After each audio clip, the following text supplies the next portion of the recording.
Gujarati news channel को like करें, share करें और सब्सक्राइब करें।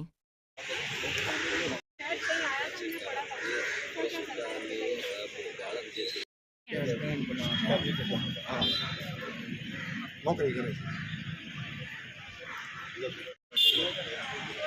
20 तारीखे शनिवारे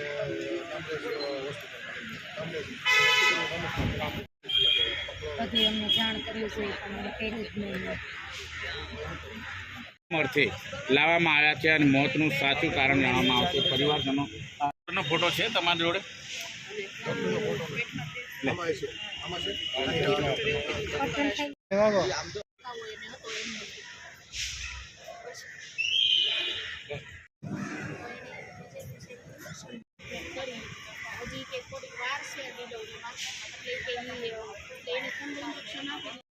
જી, તમારું નામ? ભાવનાબેન મહેશભાઈ સિરોયા. શું ગાયત્રીબેન સાથે શું ઘટના બની હતી? ગાયત્રીબેન સાથે બસ એને તાવ આવતો હતો ને ડૉક્ટરે એને પહેલાં રિપોર્ટ ન કર્યા. પહેલાં રિપોર્ટ કર્યા હોત ને તો આ કિડનીને એને લીવરના ડેમેજ ન થાત. એને ત્રીજે દિવસે બધા રિપોર્ટ કરાવ્યા ને પછી ખબર પડી તો એને પછી હાથ ઊંચા કરી દીધા.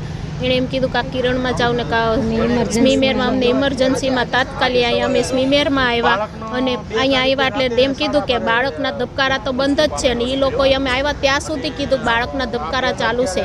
તો બાળકના ધબકારા તો 2 દિવસથી બંધ થઈ ગયા હતા. મેં એને કીધું અમે તને 5 આપી પણ અમારે 2 કેસ સાજા જોઈએ એટલે એને હાથ ઊંચા કરી દીધા. એને હાથ ઊંચા કરી દીધા. એ કે ના હવે મારથી આખો કેસ નહીં સોલ્વ થાય. એ કે ત્યાર પછી ક્યાં લઈ આવ્યા? અહીંયા સ્મીમેરમાં અમને નોર્મલ ડિલિવરી કરી આપી. બહુ સારી ટ્રીટમેન્ટ આપી. સ્મીમેરમાં નોર્મલ ડિલિવરી કરાવી દીધી. બાળક મૃત્યુ પામેલો હતું તોય નોર્મલ ડિલિવરી કરાવી દીધી અહીંયા. અને બનતી કોશિશ બહુ ડૉક્ટરોએ કોશિશ કરી પણ ગાયત્રીબેનનો બચ્યા.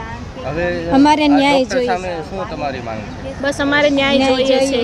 તાળું લાગવું જોઈએ આ હોસ્પિટલને અને આવું બીજા હારે ન બને ને એ બસ અમે એ જ માંગ કરીએ છીએ. रिपोर्टर अरविंद राठौड़, सूरत।